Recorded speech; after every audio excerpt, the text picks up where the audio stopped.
God, because where do we even get the concept of evil? If it's all just pure randomness, I mean, animals kill other animals all the time. Is that evil? Is it evil that the lion preys on the deer? Is that evil?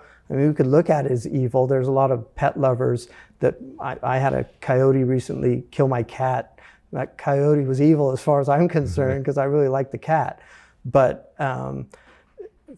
God is the creator of it's all God's dominion. And therefore, whatever God does with his dominion, if I take this coat and you see me burn the coat, you can say, and this is the brutal answer to this question. I like brutal answers. Yeah. So if I burn the coat and you say, hey, that was a perfectly good coat, what are you doing? Well, I could know that the coat was actually infected with some kind of thing. You don't know why I'm burning the coat, but the point is you don't have any business telling me what to do with my property. So if the whole world is God's dominion, we have no business questioning God. Well, one of the verses in the Quran is, God will not be asked about what God does, but you will be asked about what you do. Now that's quite brutal, but on the other hand, it's not an equal relationship. It's not an equal relationship. And so for us to kind of put this valence on God, hey, that's evil what you did. You allowed Hitler to rise and kill millions of people. That's evil what you did. You allowed Putin to invade Ukraine. We can say that, but at the same time, we have moral agency. And God has given us moral agency. And so I think just as we can say, where is God? God can ask us, where were you? Like, where were you?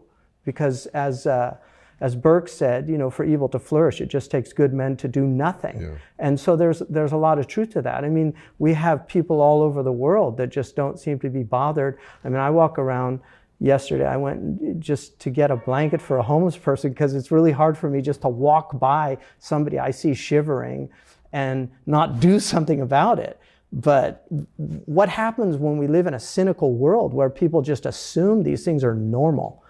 Because they're not. Something's deeply wrong. And so I think, religion, I don't think people realize the good that religion does. And then the other thing about evil, if you look at Dostoevsky, I mean, Dostoevsky gives us the best argument for the problem of evil in Ivan, about children, what did they do to deserve the horrors? Because we know there's children being trafficked right now. We know there's massive child pornography online. I mean, apparently these people in Scotland Yard, they can't even last in those units very long because it's so traumatic. The people in Philippines doing the PTSD, they get PTSD from taking things down from YouTube because there's so much traumatic material. So there's a lot of really creepy stuff and evil stuff on the planet. But at the same time, we have to understand that we have moral responsibility as human beings, and God has given us a free will to do that. And so I feel that this idea of evil, what Ivan ends up committing suicide, just going kind of mad, right?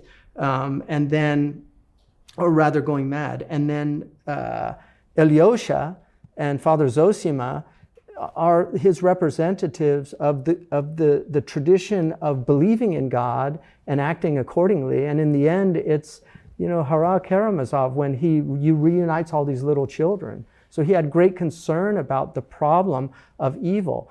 Another example is Henri de Lubac, who uses Nietzsche and Dostoevsky as the two quote-unquote prophets of the modern age, and he shows how one gives us an example of coming to terms with the evil in the world by believing in God and working to reduce that, mitigate it, and the other is Nietzsche, who tells us we have to become gods. Look, I appreciate that, but let's look at it from God's perspective. The Muslim tradition, and I assume you believe, that God created the universe and had a conscious knowledge of and knows everything what the universe will be. So I think, therefore, in the simple syllogism, you believe that when God created the universe, God knew the extent of evil that would exist. Right. Is that that's fair? Absolutely true, yeah. And therefore God was happy, quote unquote, to create a world that had all that evil. Well, I think to fulfill the purpose, because Helen Keller once said the world is filled with sorrows and travails, but don't forget it's filled with the overcoming of sorrows and travails. I think there's more people.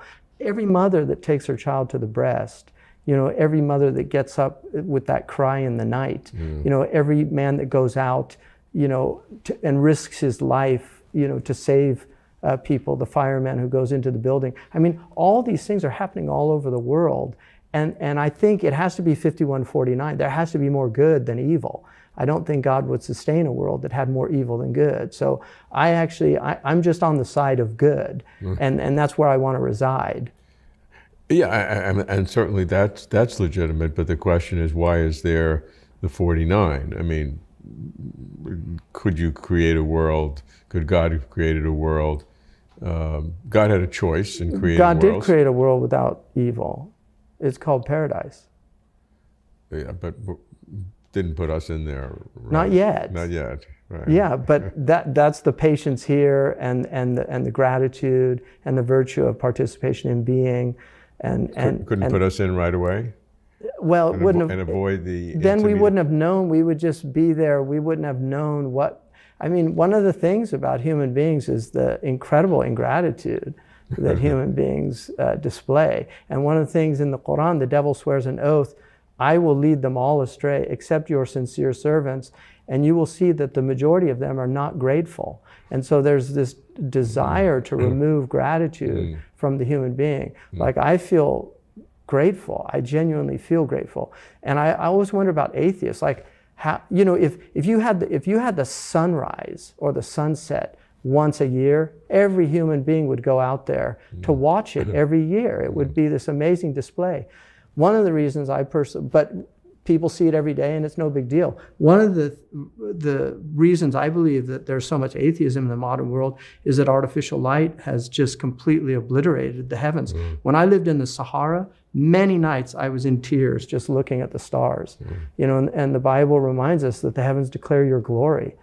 You see those stars, and Plato said that God put the order of the stars in the heavens so that we might see them, reflect on them, and desire to bring that order down, as above, so below.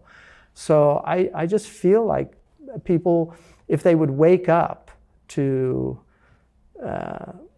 reality, if they would wake up to reality. I mean, I don't think we do enough as even with all the evil in the world. Yeah, it's horrible, and I think I could make a great argument for why religion's horrible. I think I could make a great argument for that. I could help you with that. Yeah. So, but I could make an argument that without religion, it's a lot more horrible. Does Islamic philosophy have the problem of evil, which Christian philosophy and, to a lesser degree, Jewish philosophy have wrestled with? Bismillah. Well, first of all, I think the fact you said to a lesser degree Jewish philosophy, I think that's true of Islam also. It's not the same type of problem as it is. I mean, Islam is certainly not Manichaean. It doesn't separate this idea of, good, a good God, Ahriman and Ahura Mazda, or the devil having some kind of independent power. Right. But evil is understood in the Islamic Church. We have 6 core beliefs that every Muslim has to believe in, and one of them is called the qadar, which is often translated as fate. I think a better translation for it is the measuring out, and that's of good and evil, that God has measured out. In other words, God allows these things to happen in the world for a purpose. We can distinguish, obviously, you're well aware of the distinguishing between moral and natural evil. So we, as moral agents, we have free will. And so human beings can perpetuate great evils on other people. And there are reasons for that. And one of the fundamental reasons is it enables certain things to happen. Like, for instance, if there was not oppressors, there could not be the patience of the oppressed. There could not be the display of the virtue of the oppressed. There could not be forgiveness. These are all very important. God forgives. And so, judge not lest ye be judged. As the standard by which you judge, so too shall you be judged. So the idea is that, we want to forgive. We want to overcome certain qualities of the soul. So I think in Arabic, the word for evil, shar, is not equivalent, although if you go back into Old English, perhaps you'll find some equivalents. In Old English, evil, I think ebel, it comes, one of the word meanings of it is defect. You know, and it can also mean illness. And so I think that's closer to the Islamic understanding that evil is a want or a lack of. And that's one of the meanings of privation. Privation, yeah. So in Arabic, for instance, poverty is an evil. Not because it's morally wrong, but because it's a privation. So anything that's a privation or a defect is a type of evil. In terms of natural... So there's no distinction between them in terms of that term, a privation versus an affirmative evil that somebody perpetuates, a crime? Or... Well, and that would be a lack of goodness. I mean, there's a privation of goodness in in the perpetration of the crime. In that sense, it's an absence. It's an absence of goodness, right, or an absence of adequate standard of living is right, poverty, and those are equivalent. Right, but it's also, there's another... Many people argue that they're really not equivalent. I know, and I think there's an argument for that. But I think one of the things, if you look, for instance, in Hebrew, the word for sin is khata. In Arabic, it's khati'a, also khata. And in Greek, it's amartia. They're all archery terms, to miss the mark. Oh. And so the idea is that everybody wants good. Everybody, even the evildoer wants good. But the problem is the light of the intellect has not been polished. And so they're looking through this opaque lens, and it's muddled for them. So they see an apparent good as a real good. They think pleasure, for instance, you know, raping the woman, they're going to get that good, which is the pleasure they want from that. But that's what they're seeking, but it's a sin. They've missed the mark. You know, the proper way would have been to court the person and for things to be consensual. So that's our understanding, that there's a kind of ignorance. If you look at the soul, when we get the idea of the rational soul being reason, and then the irascibility, the will, and then the appetite, that the sin of each one, the sin of the rational soul is ignorance. The sin of the emotional soul is malice, right? It's malice, the will.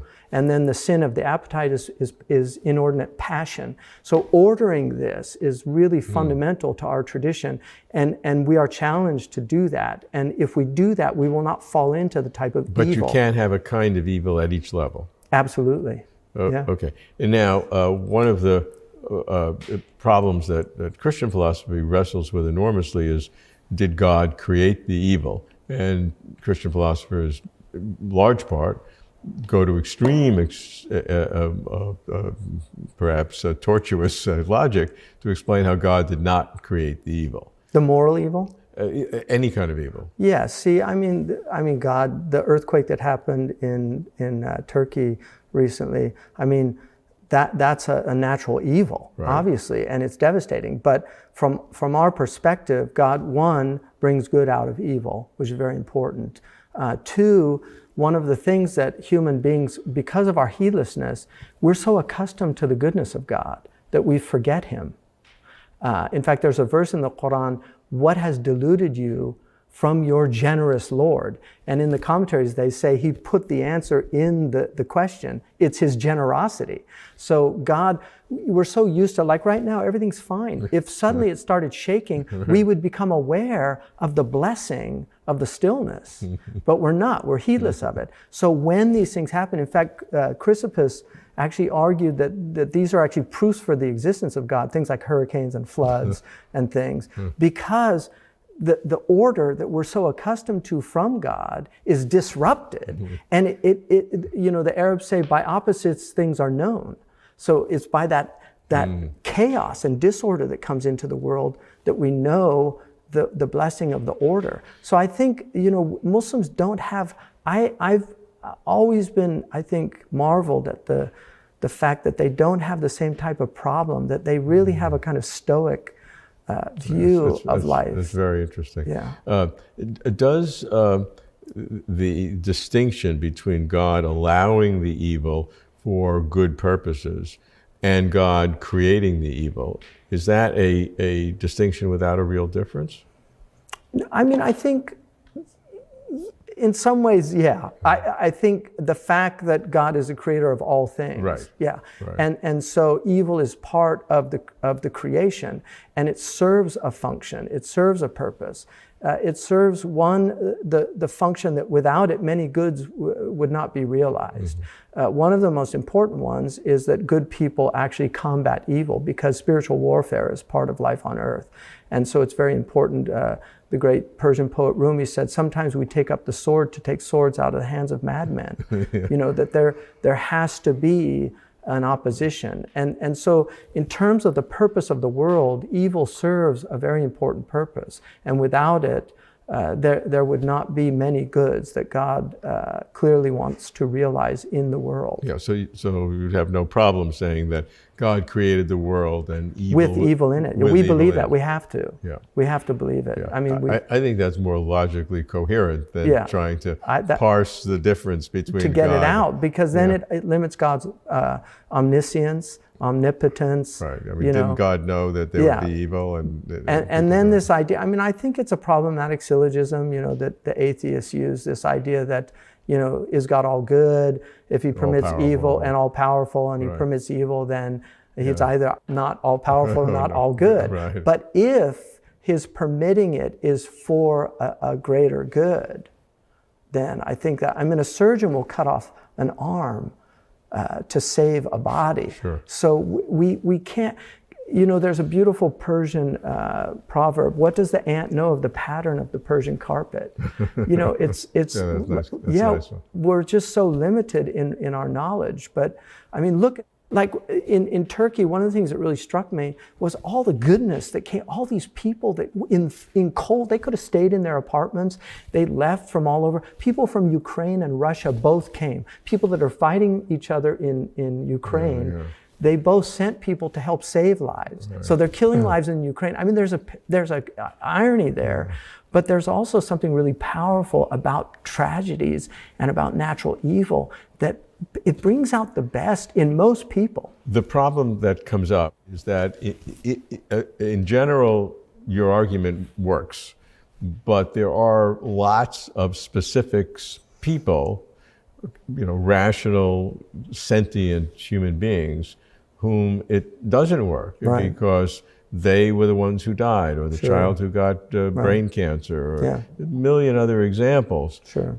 And so is it fair for God to create a world where I can benefit because I've helped a poor person, but that poor person, you know, has died or something? In other words, I got the benefit because I was so beneficent, and so I benefited, but that person, you know, suffered in order for me to benefit. Well, this is Ivan's argument in Brothers Karamazov. It's a powerful argument. I mean, children, right? The suffering of children. It's a powerful argument. But in the end, I think we have to choose. We have to choose, and there are those of us who choose to believe in the goodness of God and that these are for a purpose. And I think it's definitely a healthier perspective, because the other perspective, I think, leads to a type of either nihilism or despair, or and I think there's a reason for that. I think God's created us in that way. Mm-hmm. You have emphasized in your writing the concept of suffering a great deal, which has resonance with much in Buddhism, for example, in terms of the importance of suffering in the world. I recognize suffering.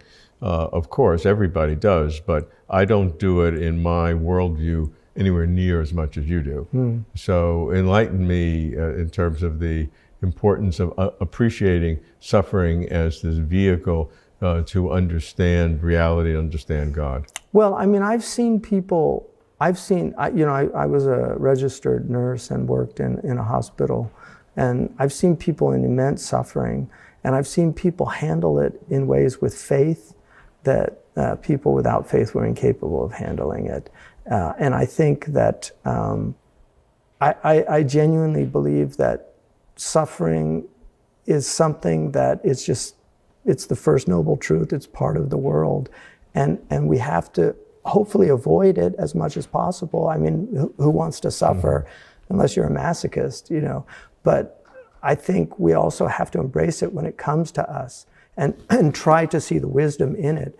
I saw an amazing interview with Christopher Reeves where he said that he chose that the world has purpose and that this event that happened to him had a purpose, that he chose that as opposed to just wallowing in his anger and resentment at God or no God, at the pure arbitrariness of the universe.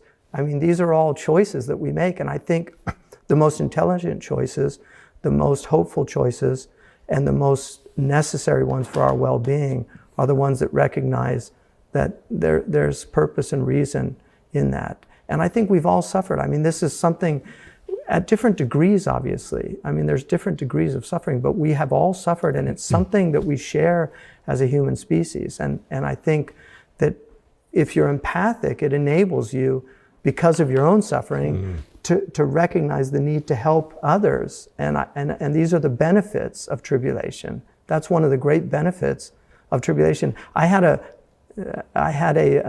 wonderful experience of that once, but I'll save it for another time. Why don't you? Okay. Well, this woman was listening to a talk that I gave. She was in England driving on the highway, and it was called the 17 Benefits of Tribulation. And one of the benefits was that it enables other people to help you. And right then her tire went flat. She told me this story. And she pulled over, and this wonderful man came and changed the tire. And there was that exchange. And I think that's something very human.